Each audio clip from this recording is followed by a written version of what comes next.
You, finding life rather dull, dreaming again of exotic places, wishing you were somewhere else?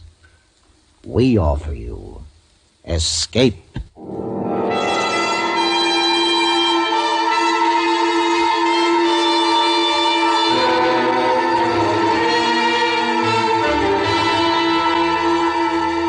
Escape with us now to the LOC and the story of a man who fought the entire Japanese Navy with an ancient submarine and an untrained crew, as Alec Hudson tells it in his exciting story, Up Periscope.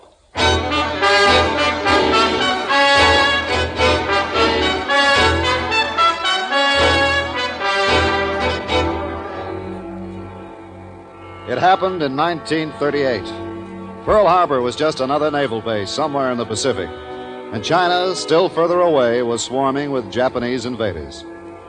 And in 1938, a United States submarine, the S-52, docked at Pearl Harbor, and I walked down her gangplank. No longer commanding officer, merely Lieutenant Thomas J. Baker, USN, retired. I said a fond farewell to the bosun's mate, tucked my commissioning pennant under one arm, and moved into the Moana Hotel on Waikiki, just outside Honolulu. And an hour later, I was at the Moana Bar, sipping an exotic Hawaiian drink known as bourbon and water, and toasting my lost career in silence.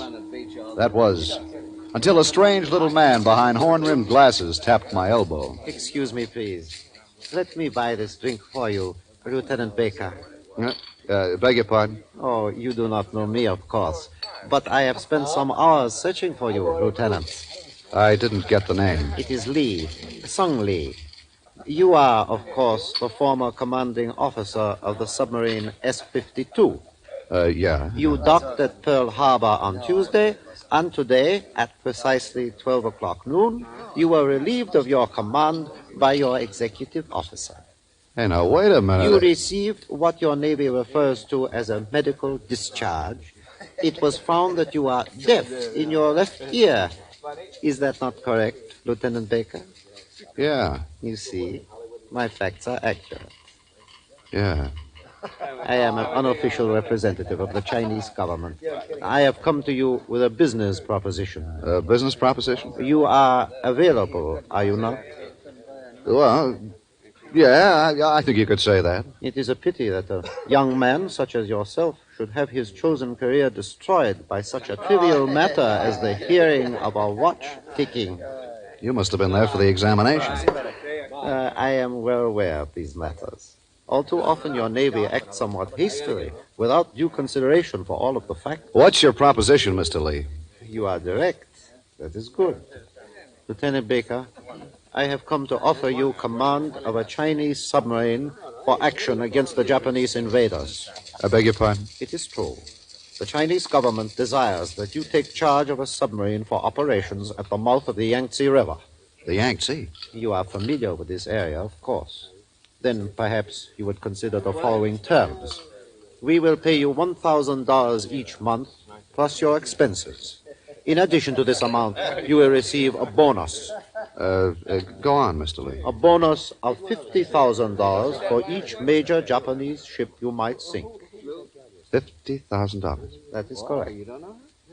Your answer, Lieutenant Baker? Maybe you better give me a little time, Mr. Lee. Time is of the essence. That is an American expression, is it not? Make it 1 week. A week from today. Very well. 1 week from today, and we will have your answer. Need I remind you, Lieutenant, that in this matter the utmost secrecy must be maintained? Yeah, I'm aware of that, Mr. Lee. Good. Thank you, Lieutenant. China will not forget you.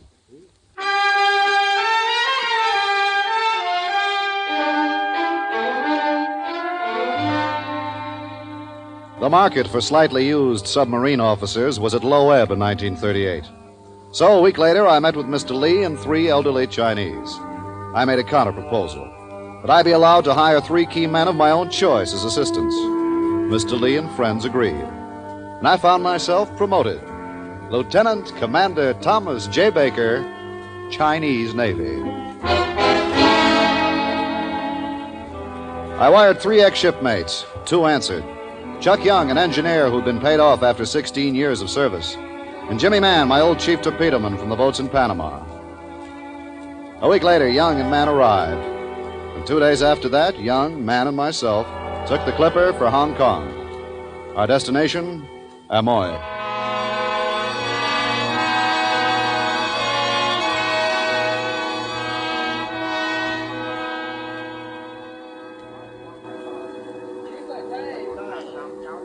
On the decks of Amoy, we were met by a bright-looking young man in a light blue gown and a black silk Chinese cap. He introduced himself. You are Captain Baker, is it not correct? I am Wong, your first officer. How do you do, Wong? This is our engineer, Chief Young. Yeah, howdy. And our chief torpedoman, Jimmy Mann. Glad to meet you, Mr. Wong. With deepest gratitude and humility, gentlemen. Yeah, thanks. Yeah, sure thing. If you gentlemen will follow me now, I will show you your quarters. This way, please. Hey, Skip, what does he mean show us to our quarters? I don't even see a boat. You see a Chinese junk port side to up ahead? Sure, but who signed up for a junk? I thought we was back in a pig boat, maybe. Open your eyes, man. It's a decoy. Subs under that straw and bamboo. What is this, a game? They're fighting a war over here, man. That means Jap bomber patrols. Oh, I get it. Congratulations. Stow it. Here comes one. Will you step aboard now, please? All right. Okay. Yeah, that's sure thing.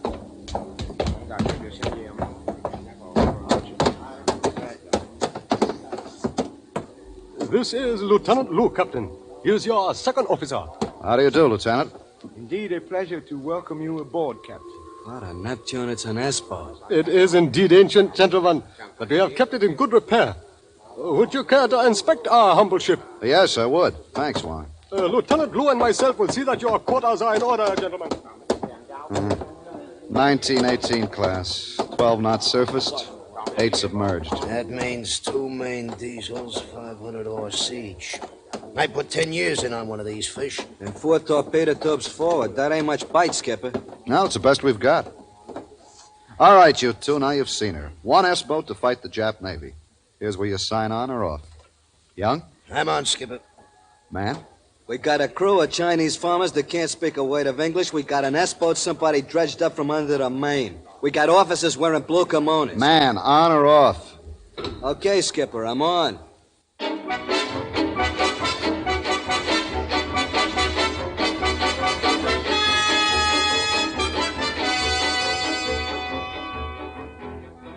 Man was right about the crew. Outside of Lu and Wong, not a man among them could understand even pidgin English.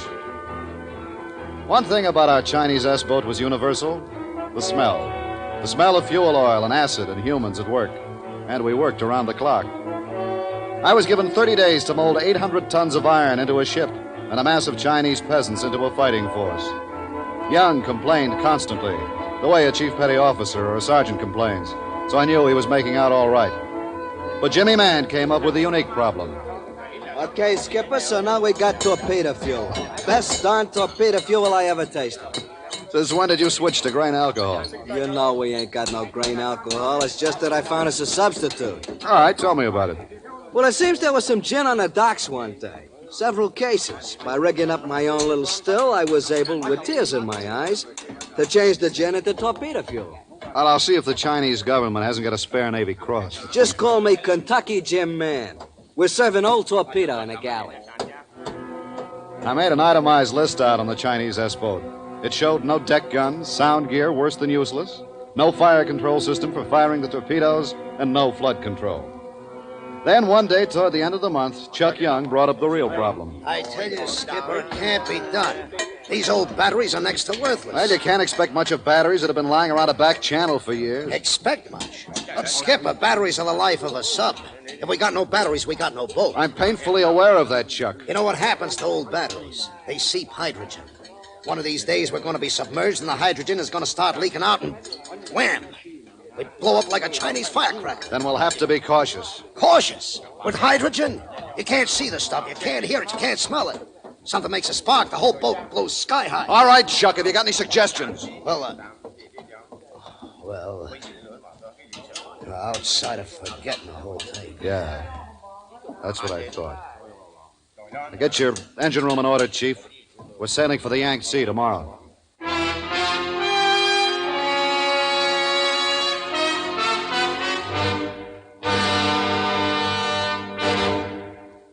We will return to Escape and today's story, Up Periscope, in just a moment.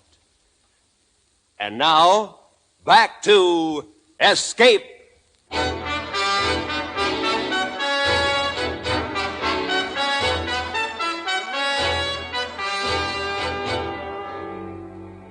We sailed north through the Formosa Strait, traveling submerged, surfacing only after sunset. It took us 10 days to get to the latitude of the Saddle Islands. And in those 10 days, my Chinese crew behaved like veterans. Just north of the Saddles, we took up station across the most probable route of the convoys coming down from Japan. One afternoon, we were in the middle of one of those Saddle Island fogs, with a 5-knot wind that blew the stuff in patches. At about 5 o'clock, a patch of clear weather blew in, and we went down. My first officer, Lieutenant Wong, was standing next to me. When I brought it to Periscope Death and took a look around, my heart nearly jumped out of my mouth. You have sighted something, Captain? 1, 2, 3, 4, 5. Good Lord. It is Japanese convoy, Captain. More than a convoy, Wong. An entire division. Heavy stuff. Battleships, cruisers, destroyers. Here, have a look. Yes, Captain. It is as you say. 4,000 or 5,000 yards. They're lying stern to. They're anchored, waiting for the fog to lift. Wong, stand by to submerge. But, Captain, an entire Japanese fleet. Well, what do you think we're here for? Down Periscope. Signal General Headquarters. We're going down to attack.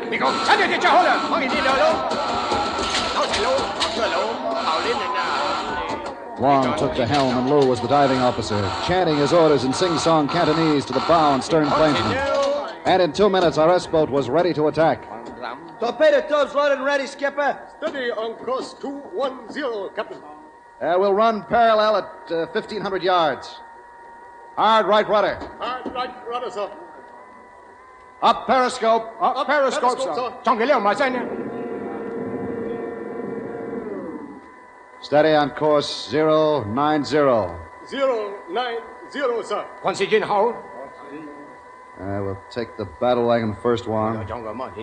That's Matsui class. Come left, 5 degrees. Come left, 5 degrees, sir. There she is, Wong. Lying there, inviting a tin fish. Steady on course 0, right 5, sir. Start timing. 10 seconds. 9 seconds. 8 seconds. 7 seconds. 6 seconds. 5 seconds. Stand by to fire 1. 4 seconds. 3 seconds. 2 seconds. 1 second. Time up. Fire 1. Hold it down, Lou. Don't broach her. Fire 2. 1, 2, 3, 4. Fire 3. Steady, Wong. Steady, sir. Steady. Fire 4. Down Periscope. Left full rudder, full speed ahead. Take it down to 100 feet.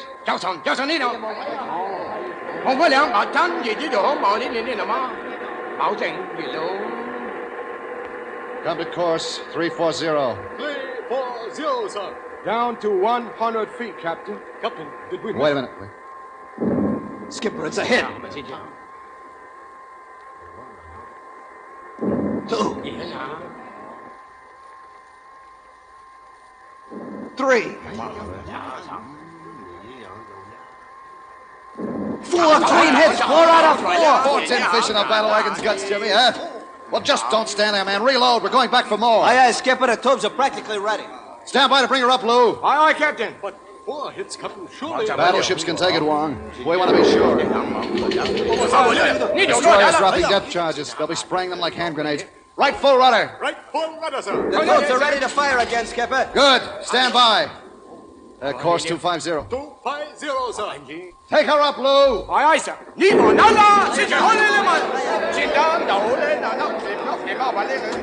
I had time for one quick periscope exposure, and it told me everything I could want to know. The Jap battleship lay on her side, her rail under. She was sinking. On the horizon, a group of destroyers were depth-charging the daylights out of some innocent fish. The fog was drifting in. It would be dark in half an hour. Now, there was no use wasting another torpedo on the battleship, and the destroyers were too tough to hit. I had 6 torpedoes left, and I wanted to save them for the big boys. I let Wong have a look through the periscope. Oh, the battleship. We sunk battleship. Wait until we report this to our leaders. We aren't finished yet. Hey, Captain, look, quickly. Another big ship, close to us. Let me have it. That's cruiser. 10,000 tons at least. All right, sailors, there's our next target. Left full rudder. Left full rudder, sir. Stand by to fire one. Yeah, we'll have to gamble this one, Wong. Yeah, I guess it's speed at 30 knots. Course 260. We'll take a 90-degree track. Down periscope. Full speed ahead. Full speed ahead. Wong, start timing. 10 seconds. 9 seconds. 8 seconds. 7 seconds. 6 seconds. Just at that instant, a Jap destroyer passed over us going like a shark after Barracuda. But it was too late to stop now. 1 second. And I gave the word to fire 1, then 2, then 3, then 4. We headed down, fast.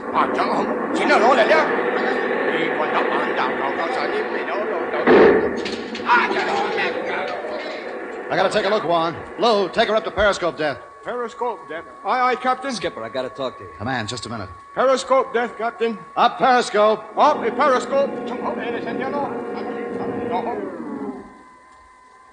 Cruiser's down by the stern, Jimmy. We got her. Captain, listen to me. The fog's coming in again. Captain's cell number 72 has reversed itself. The storage batteries are going out. Well, rip up the battery decks and get those jumpers across. I'll hold her speed down as low as possible. Right, Skipper. Take her down to 100 feet. Captain, through periscope. Destroyer bearing down on us full speed. Let me look. Forget the batteries. Full speed. Take her down, Lou. Take her down. Crash dive. Crash dive. Captain,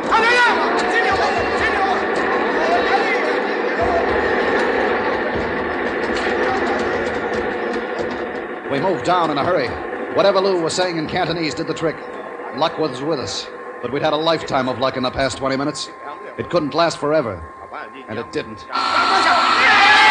Captain! A sheet of blue flame shot through the boat. It followed the hull plates and flashed wherever moisture had collected. It made a blue halo around the sweaty faces of the men. It didn't seem hot. No one was burned. But the Chinese crew screamed in terror. Hydrogen. Hydrogen given off by the storage batteries.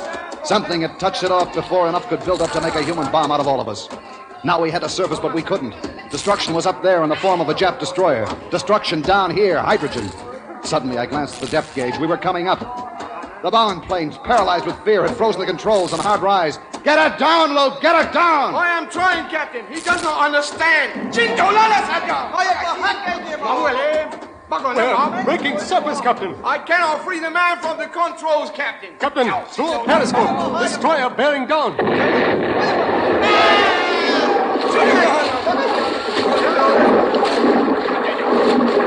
The impact threw all of us to the deck. I got back up in time to see water gushing down through the conning tower hatch. A direct hit. A superstructure destroyed. Close all watertight doors. Secure the hatches.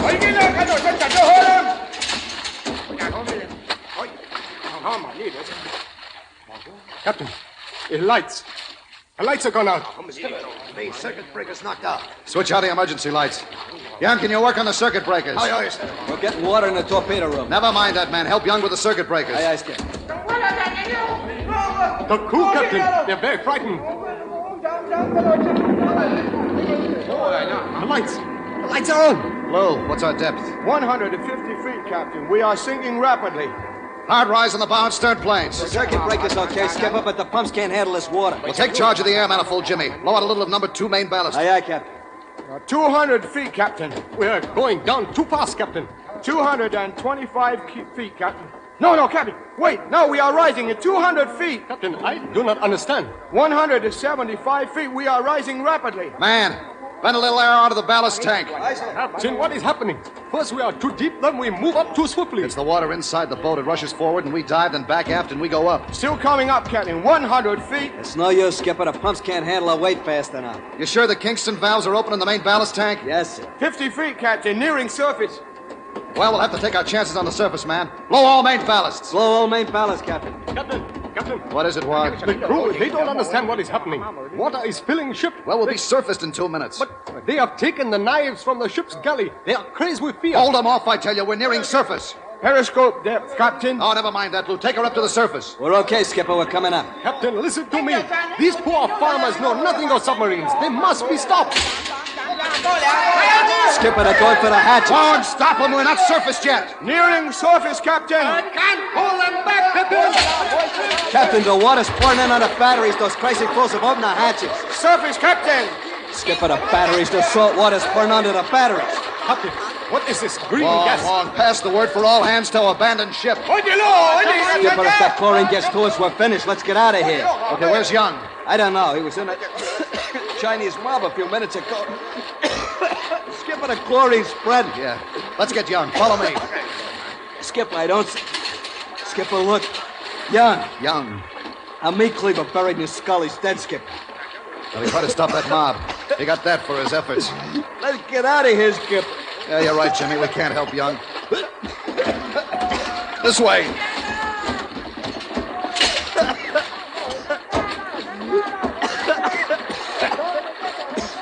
You okay, Jimmy? Sure thing, Skipper.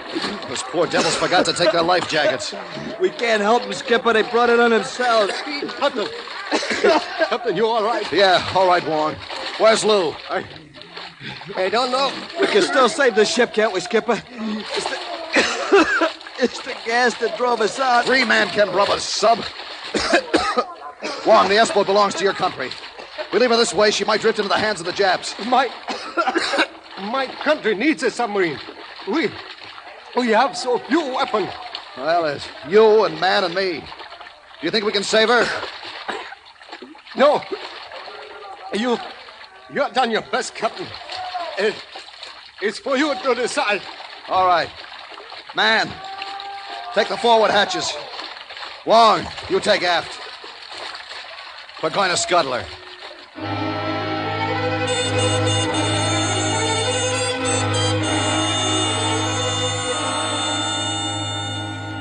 We scuttled the S-boat.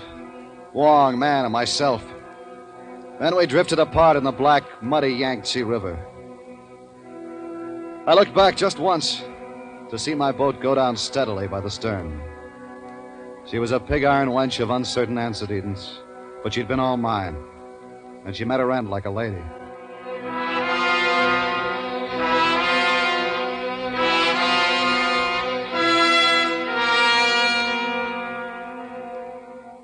The last thing I remembered was the black water in the night. When I regained consciousness, I was aboard a Chinese fishing junk. And with the fish, I was delivered the following day to Ningpo.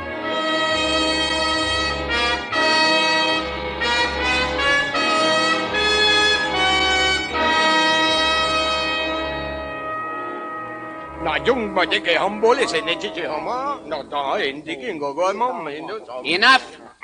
Gentlemen, you must contain your emotions.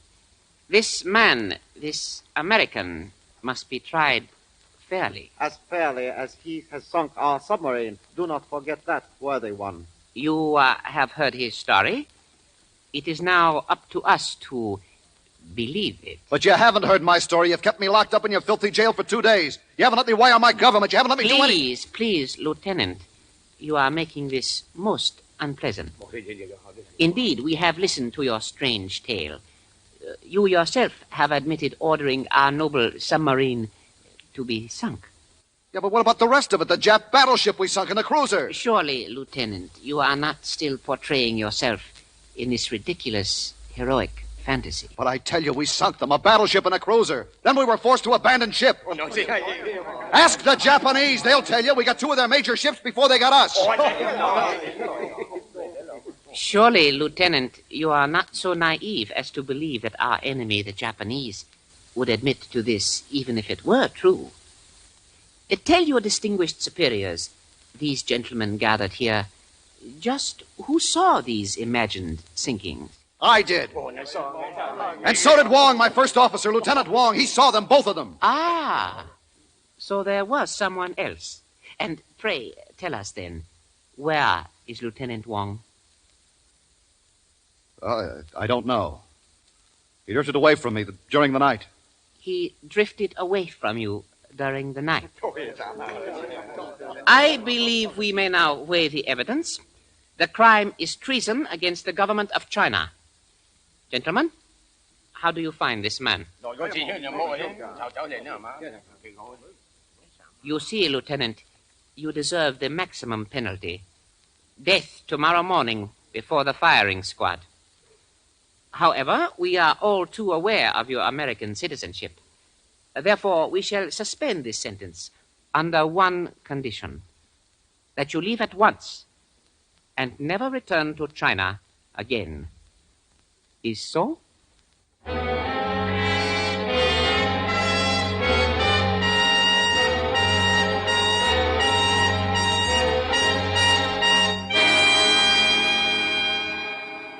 So I left China. My $1,000 a month salary, my bonus now worth $100,000. The unofficial Mr. Lee, I saw none of it or him. In the end, I was glad to be alive and to have discovered that I had my belly full of submarines for life.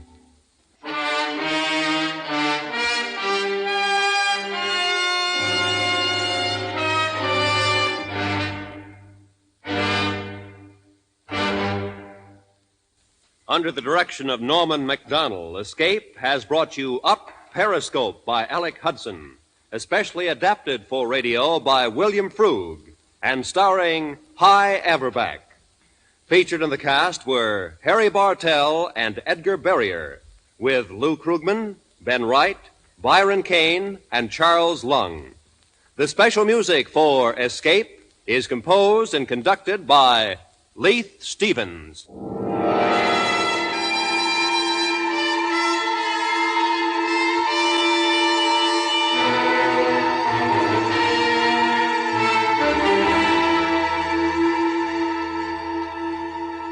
Next week, escape with us to England and the story of an innocent man caught up in a murderous web of international intrigue, as Geoffrey Household tells it in his exciting new novel, A Rough Shoot.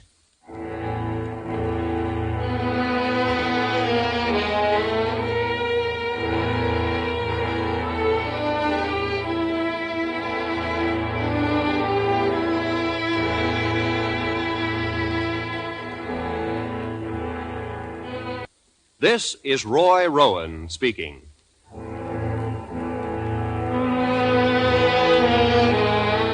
This is the CBS Radio Network.